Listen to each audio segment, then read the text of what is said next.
광주 붕괴 사고 실종자 6명 중 1명이 발견됐습니다. 하지만 붕괴 잔해물로 구조 작업이 난항을 겪고 있는데요. 관련 내용 이용재 경민대 소방행정학과 교수 연결해서 자세히 들어보겠습니다. 교수님 나와 계시죠? 네, 안녕하세요.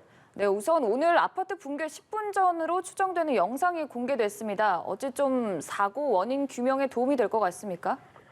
예, 이것만 가지고 100% 확증할 수는 없겠지만 영상을 보면 그 타설된 콘크리트가 일부 하부로 침하되는 그런 것이 보여집니다. 그리고 또한 그 거푸집과 콘크리트 그 타설된 것과 그 분리되는 것들이 이제 영상에 보여지고 있는데요.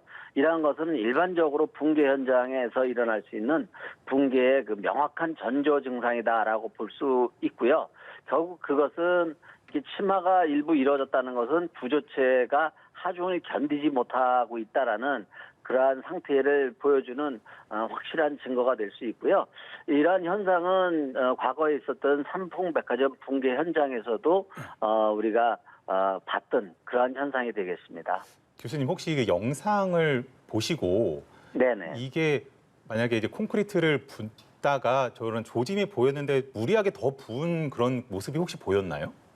그것까지는 제가 정확히 모르겠습니다만, 예. 보통 이 타설하고 이럴 때 이게 밑에 그 슬라브 위에다가 이제 콘크리트를 타설하는 건데, 예. 치마가 이렇게 이루어졌다는 것은 그 밑에 그 서포트, 한국말로 이제 동발이라고 하는 건데요. 그것들을 하중을 고려해서 철저히 세웠어야 되는데, 그런 그 동발이 공사나 이런 것들이 좀 제대로 되지 잘 안 이루어졌지 않았느냐 그런 그 추측을 해볼 수 있습니다. 층수를 다음 층으로 올라갈 때 밑에 이제 기본이 될 수 있는 기반이 잘 안 됐다. 되는 거, 예. 네네. 그리고 또 영상을 보면 끼익하고 쇳덩이가 뒤틀리는 듯한 소리도 나거든요. 이 부분은 좀 추정할 만한 근거가 됩니까? 그것도 충분히 그 붕괴 현장에서 있습니다. 일반적으로 붕괴 현장에서 나타나는 그 전조 증상이라는 게요. 치마라든지 뭐가 꺾이고 끊어지는 이런 아주 둔탁한 소리요. 뚝딱 이런 소리 같은 것이 심하게 들리는 거거든요. 그거는 곧 붕괴가 있을 수 있다라는 거고요. 특히 이 콘크리트 타설할 때는 그게 이제 굳지 않은 상태고 한쪽으로 쏠리기가 쉽습니다. 이게 액체 상태로 이렇게 흐를 수 있기 때문에요. 네. 그래서 하중을 고려해서 균등히 이렇게 타설해 나가는 게 현장에서 가장 그 중요한 안전 측면에서요. 중요한 요인인데 그런 것들도 현장에서 잘 이루어졌는지 그런 것도 우리가 좀 세심히 살펴봐야 될 그런 부분이 되겠습니다. 네, 어찌됐든 지금은 사고 원인을 철저히 규명하는 단계, 그리고 또 실종자들을 수색하는 게 가장 중요하지 않겠습니까? 현재 네, 수색 그렇습니다. 작업이 진행 중입니까? 예, 지금은 아마 야간이라 어둠 때문에 일부 중단했을 가능성도 있는데요. 지금 국민들도 그렇고 저도 그렇고 이제 이게 구조 작업이 늦어지는 그런 것으로 인해서 속이 타는데 빨리 그 매몰됐을 가능성 있는 그 6분 정도 되는데요. 이분들을 구조해놔야 되는 게 중요한 과제이긴 하지만 무리하게 성급하게 이 구조대원을 투입하게 되면 그분들의 안전도 보장될 수가 없습니다. 왜냐하면 이것이 충격으로 인해서 구조물 자체가 일종의 이렇게 생각하시면 좋습니다. 순두부 같은 거에다가 충격을 팍 줬을 때 그것이 모양은 유지할지 모르지만 사실은 그 속으로다가 엄청난 약화가 왔고 내부에 균열이 있을 수 있고 이런 그 취약점을 가지고 있기 때문에 무리한 그 구조대원 투입은 절대로 금해야 될 부분이고요. 특히나 며칠 전에 우리 그 평택의 화재 현장에서 정말 쓰라린 경험이 있었습니다.